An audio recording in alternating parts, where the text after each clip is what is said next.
we dive deeper into today's theme, I'm excited to announce the moment we all have been waiting for, a chance to hear from a truly exceptional leader in the industry, our keynote speaker. With his extensive experience, will share insight on from SME to IPO, scaling up for success.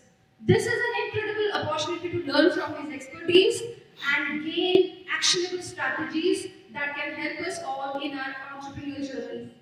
Please join me in giving a warm welcome to Mr. Ajay Thakurji, ex-head BSc SME and CEO at CGI SME Capital Advisors LLP. Very good evening to all of you.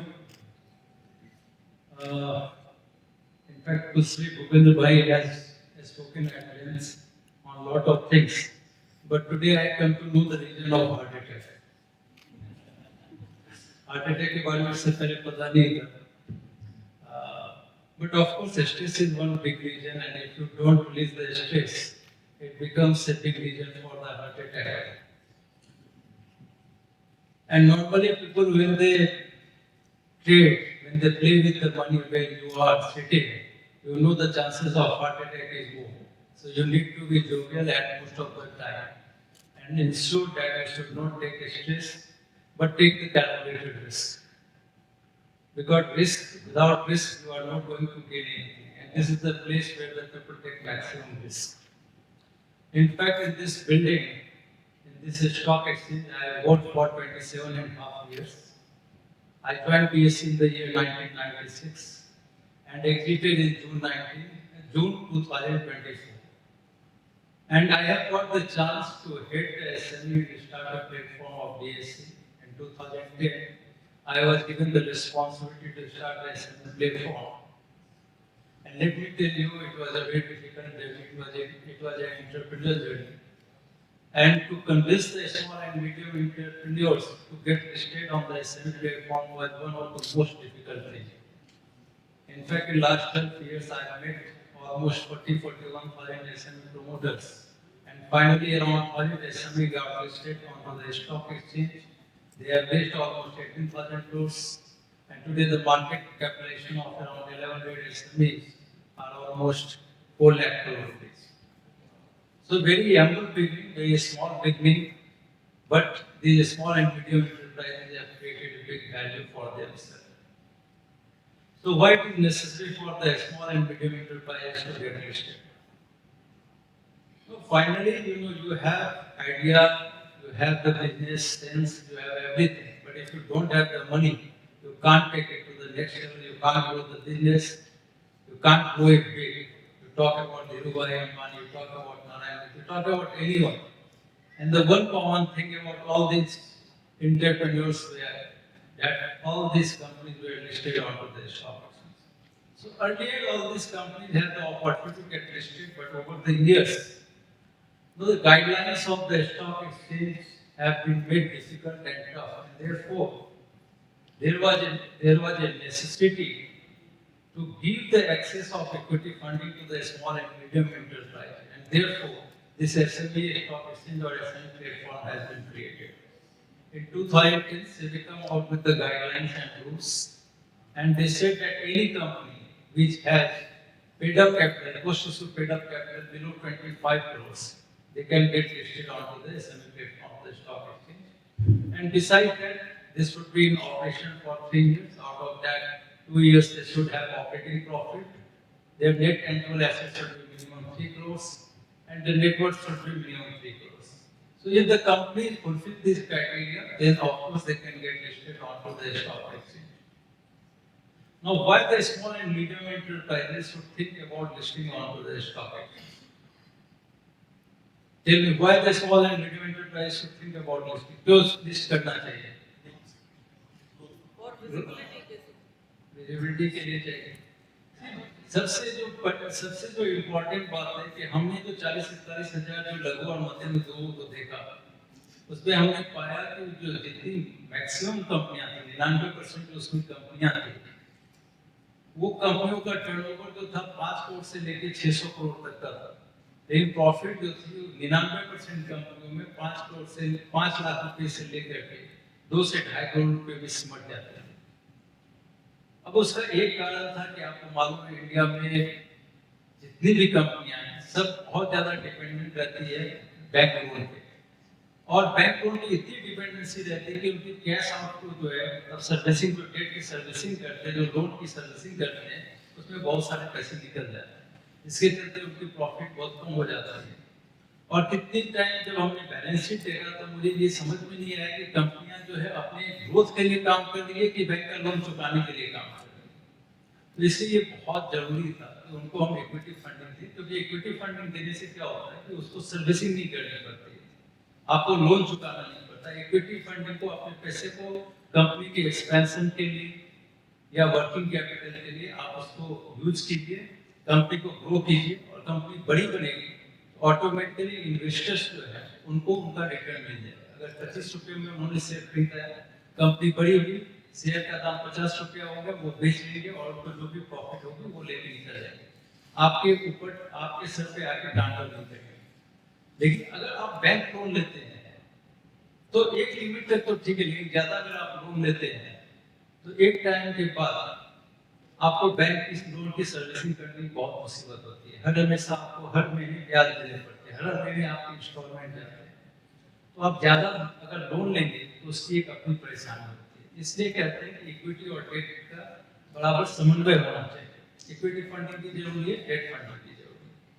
तो एक तो इसके लिए equity funding चाहिए, दूसरा आपका balance sheet strong होता है। जब बाहर कंपनी के अकाउंट से पैसे बाहर नहीं जाते तो आपकी बैलेंस शीट स्ट्रांग होती है, आपकी प्रॉफिटेबिलिटी बढ़ती है, उससे आपकी कंपनी की वैल्यूएशन बढ़ती है, और आप डिफरेंट इंटरवल्स पे आप ज्यादा से ज्यादा इक्विटी फंडिंग ले सकते हैं। तीसरी बेनिफिट है कि आपको आज आपकी कंपनी कहीं भी महाराष्ट्र के किसी कोने में होगी या किसी देश के किसी कोने में होगी, आपका कोई नहीं जानता है। लेकिन जैसे आप लिस्टिंग कराते हैं स्टॉक एक्सचेंज में, आपकी कंपनी के बारे में पूरे देश के लोग जानने लगते हैं। भले आपकी महाराष्ट्र की कंपनी होगी, लेकिन एक कश्मीर का इन्वेस्टर आपकी कंपनी में पैसे लगा रहा है, एक कलकत्ता का इन्वेस्टर आपकी कंपनी में पैसा लगा रहा है, एक जम्मू का इन्वेस्टर आपकी कंपनी में लगा रहा है, और धीरे धीरे आपकी कंपनी के बारे में सारे लोग जानने लग जाते हैं। तो इससे आपकी जो है विजिबिलिटी काफी बढ़ती है, इन कंपनियों की विजिबिलिटी काफी बढ़ती है, आपके प्रोडक्ट्स के बारे में सारे लोग जानने लग जाते हैं। ये तीसरी बेनिफिट है, विजिबिलिटी बढ़ती है। चौथी बेनिफिट है ये है कि आपकी क्रेडिबिलिटी, आपकी विश्वसनीयता, नॉर्मली प्रमोटर की जो विश्वसनीयता है वो कम होती है, लोग जल्दी विश्वास नहीं करते।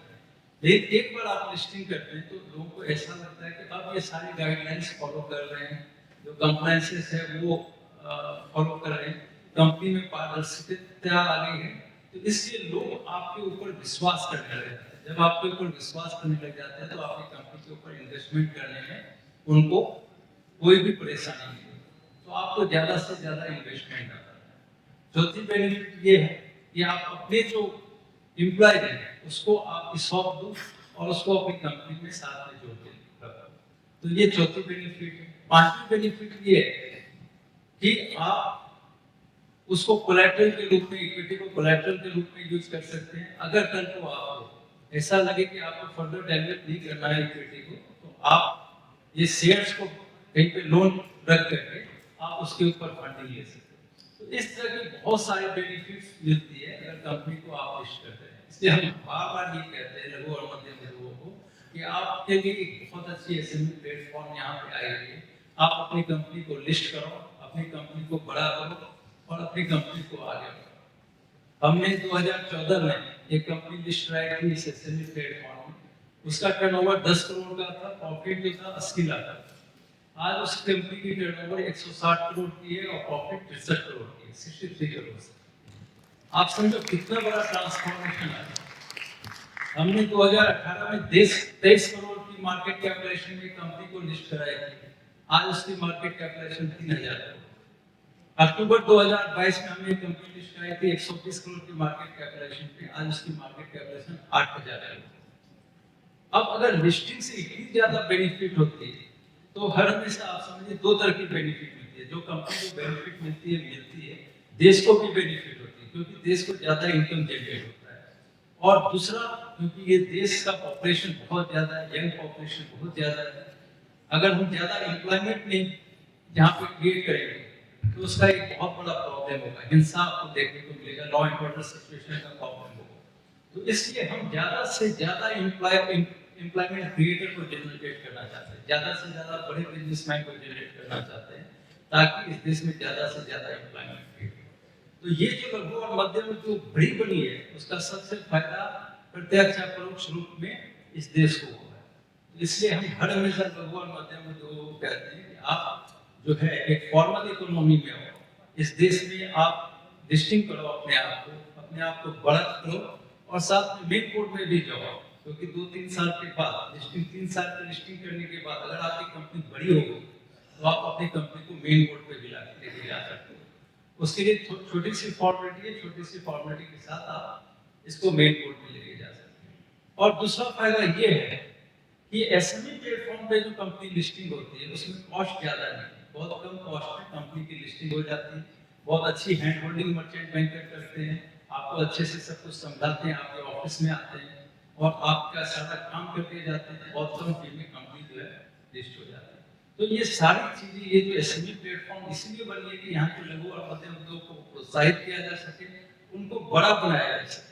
हम ये नहीं चाहते कि 5, 7, 10 कंपनियां ही बड़ी बन के रहे, हम चाहते हैं कि हजारों की हजारों बड़ी बड़ी कंपनियां बने, जो लघु और मध्यम उद्योग कंपनियां वो बड़ी बने और इस देश में ज़्यादा से ज़्यादा रोजगार उपलब्ध करा सके। इसके लिए एसएमई प्लेटफॉर्म का निर्माण हुआ है, काफ़ी मेहनत करना पड़ा, लघु और मध्यम उद्योगों को बार बार समझाना पड़ा, लेकिन आज उसके चलते ये हो गया है, इसके प्रति काफ़ी ज़्यादा जागरूकता हो गई है। तो अगर आप लोग यहाँ पे हैं जो इतने बड़े हैं कि आप लोग एसएमई प्लेटफॉर्म के साथ जुड़ सकते हैं, तो जरूर जुड़िए। और अगर आपको लगता है कि अभी समय है, तो आप प्रवीण परमार जी की सहायता लीजिए, वो आपको बताएंगे कि कैसे आप अपनी कंपनी को बड़ा बनाएंगे और फिर 2 साल 3 साल के बाद एसएमई प्लेटफॉर्म पे आइए। और अगर आप में से कोई यहाँ पे एंटरप्रेन्योर नहीं है, तो जाइए हमारे स्पोक्स पर्सन बन करके आप हर देश के कोने कोने में जाकर के लघु और मध्यम उद्योग के जो मालिक हैं उनको समझाइए कि भाई ये एसएमई प्लेटफॉर्म आपके लिए खुला हुआ है, आप आए, अच्छा काम करें, अपने आप को लिस्ट कराएं और अपने आप को खुला करें। तो इन शब्दों के साथ मैं अपनी वाणी को यही विराम देता हूँ। बहुत बहुत धन्यवाद। Thank you.